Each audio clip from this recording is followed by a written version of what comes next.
भारत ने एक और बड़ा फैसला किया है। पाकिस्तानी नागरिकों का वीजा रद्द करने के फैसले पर गृह मंत्रालय ने ऑफिशियल आदेश जारी कर दिया है। आदेश के अनुसार 13 तरह के वीजा धारकों को 27 अप्रैल तक भारत छोड़ना होगा, जबकि मेडिकल वीजा वालों को 29 अप्रैल तक भारत छोड़ना होगा।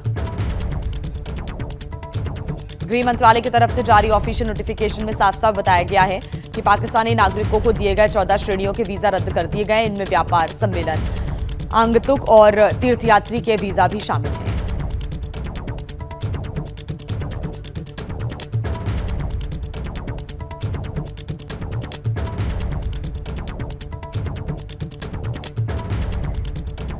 अब ऐसे में भारत के एक्शन से पाकिस्तान में दहशत भी है। एबीपी न्यूज को सूत्रों के हवाले से यह बड़ी जानकारी मिली है कि भारत से डरे हुए पाकिस्तान आर्मी के चीफ आसिम मुनीर समेत बड़े अफसरों ने अपने परिवार को विदेश भेज दिया है। सूत्रों के अनुसार पाकिस्तान सेना के कई अफसरों ने भी अपने परिवार को प्राइवेट एयरक्राफ्ट के जरिए ब्रिटेन और न्यू जर्सी भेजा है। तो पाकिस्तान का ये डर अब साफ नजर आ रहा है। पाकिस्तान सेना के बड़े अफसरों ने अपने परिवारों को अब विदेश भेजने की कोशिश भी की है। पहलगाम आतंकी हमले के बाद सेना के जवान एक्शन मोड में नजर आ रहे हैं। कश्मीर के बांदीपोरा के कुलनार इलाके में सुरक्षा बलों और आतंकियों के बीच मुठभेड़ हो गई, जिसमें एक आतंकी ढेर हो गया। आतंकवादी गतिविधियों में शामिल लोगों का पता लगाने के लिए इलाके की घेराबंदी की जा रही है। सर्च ऑपरेशन चल रहे हैं। शोपियां और पहलगाम में भी सुरक्षा बल घरों की तलाशी ले रहे हैं। सुरक्षा बल के जवान आम लोगों से भी पूछताछ लगातार कर रहे हैं। तो कार्रवाई और तेज बढ़ती हुई नजर आ रही है। एक्शन मोड में है सेना। सुरक्षा बल की टीम लगातार अलग अलग इलाकों में गश्त कर रही है। लोगों के घर की तलाशी भी ली जा रही है और जो मददगार हैं उनकी भी पहचान करने के लिए ये सर्च ऑपरेशन जारी है। बता दें आपको कि आतंकियों और सुरक्षा बलों के बीच जो मुठभेड़ हुई उसमें बांदीपुरा में एक आतंकी मारा गया, उसको ढेर कर दिया गया है। बांदीपुरा इलाके की घेराबंदी सुरक्षा बलों ने चारों तरफ से कर ली है और शोपियां, पहलगाम, कठुआ में भी सर्च ऑपरेशन चल रहा है। इस वक्त आतंकियों के मददगारों पर भी शिकंजा कसने की पूरी तैयारी है कि आखिर यहाँ पर मौजूद जो लोग हैं कौन है वो जो कि मदद लगातार इन आतंकी की कर रही है, क्योंकि कल भी जानकारी मिली थी कि कुछ आतंकी लोगों के घरों से भागते हुए नजर आ रहे थे। आपको 3 तस्वीरें दिखा रहे हैं। शोपियां में सुरक्षा बलों का सर्च ऑपरेशन चल रहा है। आतंकियों के सहयोगियों के घरों पर लगातार छापामार कार्रवाई हो रही है। सेना के जवानों ने कई संदिग्धों पर नजर बनाए रखी है। कठुआ में भी आतंकवादियों की तलाश की जा रही है। वहीं पहलगाम के हमलावरों की तलाश के लिए सीआरपीएफ का बड़ा सर्च ऑपरेशन चल रहा है। राजौरी में भी सुरक्षा बलों के जवान घरों की तलाशी ले रहे हैं। लोगों से भी पूछताछ हो रही है।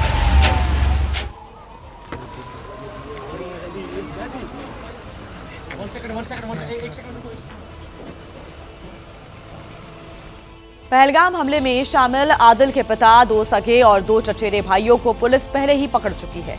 उसके घर पहुंची एबीपी न्यूज संवाददाता चित्रा त्रिपाठी ने आदिल की मां और उसके पड़ोसियों से बात की। घर वाले आदिल से सरेंडर करने को कह रहे हैं और पड़ोसी तो यहां पर पहलगाम के दोषियों को कड़ी सजा देने की भी मांग कर रहे हैं। आपको दिखाते हैं ग्राउंड रिपोर्ट। आदिल की मां इस वक्त हमारे साथ मौजूद हैं। काफ़ी गुस्सा उनके भीतर भी है और उनकी ओर से लगातार यही कहा जा रहा है कि अगर उनके बेटे ने आतंकवादी वारदात को अंजाम दिया है तो फिर उसके किए की सज़ा उसको ज़रूर मिलनी चाहिए। क्या होना चाहिए?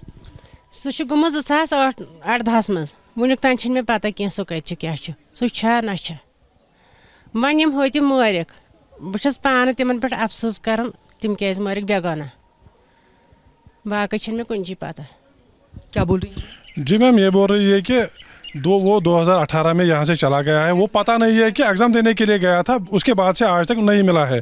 बाद में ये बोल रही है कि जो उधर पहलगाम में हमला हुआ है, जो हमारे भाई बहन उधर शहीद हो गए हैं, वो भी हमारे बच्चे हैं। हम कंडम करते हैं, अफसोस करते हैं इसका।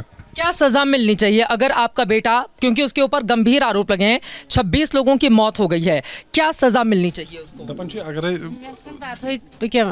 दपन अगर आदिलन ओस कोर्मुत तो चे क्या वन तमिस गो सजा दिन तेल मे पत तम कोर अ पत सह कत ना बह क्या हेक वन।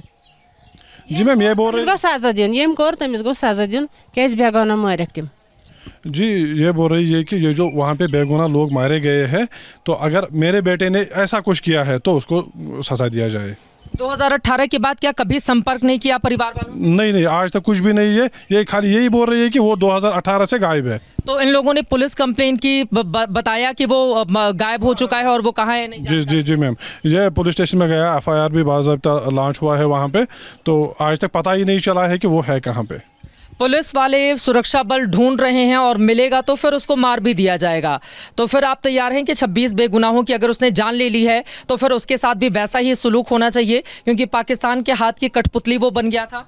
दपन अगर आदलन कोर्मुत ओस ये तो यसान कि तमिस गो सजा मिलून तेल। सजा मिलन जरूर सजा मिलनी चाहिए। सजा मिलनी चाहिए।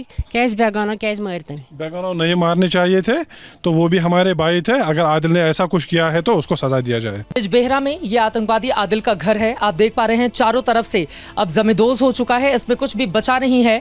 और यकीनन जिस तरह की परिस्थिति हिंदुस्तान के भीतर कश्मीर की जमीन पर पैदा हुई, उसके बाद चारों तरफ यही सवाल खड़े हो रहे हैं कि हिंदुओं को चुन चुन कर क्यों मारा गया। आपको बताते चले कि आदिल के पिता, उसके 2 सगे भाई और 2 उसके चचेरे भाइयों को पहलगाम में जब आतंकवादी हमला हुआ उसके बाद ही उनको हिरासत में लेकर पुलिस प्रशासन जा चुका था। और ये उसका घर है जहां पर बीती रात सुरक्षा बल आए और उसके बाद इसको जमींदोज कर दिया गया। आस पड़ोस के जो घर हैं उनको भी नुकसान यहाँ पर पहुँचा हुआ है, आप देख पा रहे हैं। लेकिन दूसरी तरफ की तस्वीरें मनोज आपको दिखाएंगे। इधर आइए, चारों तरफ आप यहाँ पर देखेंगे ये जमींदोज पड़ा हुआ है। बड़ा सा मकान था जिसको तोड़ दिया गया है और यकीनन ये उस आदिल को सबक सिखाने की एक कोशिश, हालांकि अभी वो पुलिस की गिरफ्त से बाहर है। खबर ये मिली है कि 2018 में वो श्रीनगर परीक्षा देने गया था और उसके बाद फिर वो लौट कर नहीं आया और फिर वो आतंकवादी गतिविधियों में इन्वॉल्व हो गया। लगातार उसकी धरपकड़ की कोशिशें की जा रही हैं। कुछ स्थानीय लोग हैं, उनसे ज़रा हम बातचीत करेंगे। आप बताएंगे क्या हुआ था? सिक्योरिटी फोर्सेस आए, हमें बोला कि अपने घर को खाली कर दो और इनको भी बोला। उसके बाद ब्लास्ट हो गया था।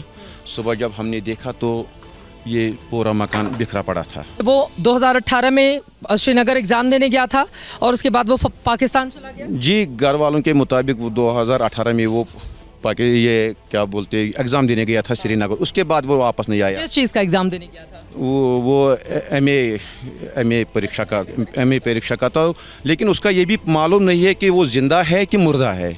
इसका कोई अता पता नहीं है। लेकिन अभी सुरक्षा एजेंसियों की जांच में तो यही निकला है ना कि उसका इन्वॉल्वमेंट था पहलगाम में जो हमला। सुरक्षा एजेंसी के ऊपर हमें भरोसा है।